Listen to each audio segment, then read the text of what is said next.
আসসালামু আলাইকুম। আজ আমরা প্রফিট অ্যান্ড লসের টাইপ 1 এর একটা ম্যাথ করাবো, যা সোনালী ব্যাংক আসছে। দেখি আমরা। A shopkeeper bought 84 indicate shirts, identical shirts price at the টাকা 240 each। তাহলে একটি দোকানদার 84টি শার্ট কিনে 280 টাকা করে। He spent a total of টাকা 3201 ট্রান্সপোর্টেশন অ্যান্ড প্যাকেজিং।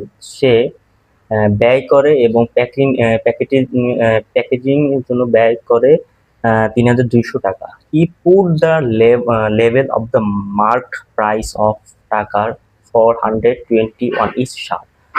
তাহলে এই শার্টটার লেভেল প্রাইস ছিল, মানে লিখিত মূল্য ছিল কত টাকা? 420 টাকা।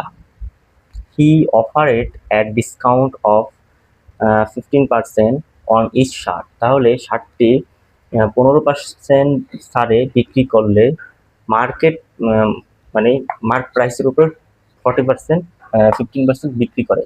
What is the total profit? তাহলে তার টোটাল প্রফিট কত হবে? তাহলে আমি অঙ্কটা দেখি কিভাবে করি। তাহলে কত টাকা করে কিনে, তাহলে লেট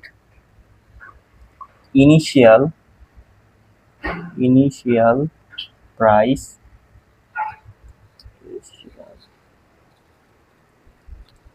ইনিশিয়াল প্রাইস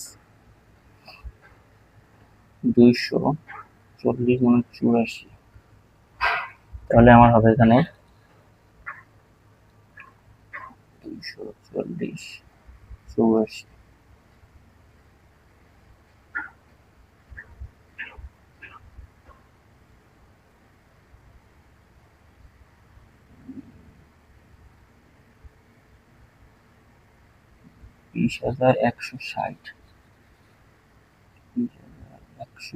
টাকা হচ্ছে আমার ইনিশিয়াল প্রাইস, বর্তমান মূল্য। তারপর বলছে হি স্পেন্ড, তাহলে সে কত টাকা ব্যয় করে। হি স্পেন্ড টোটাল কত টাকা? 3200 যোগ 2160 টাকা। তাহলে হবে 20160 আর 3200, 23,360 টাকা হয়েছে তার টোটাল কস্ট। ঠিক আছে। তারপর বলছে he put labour of price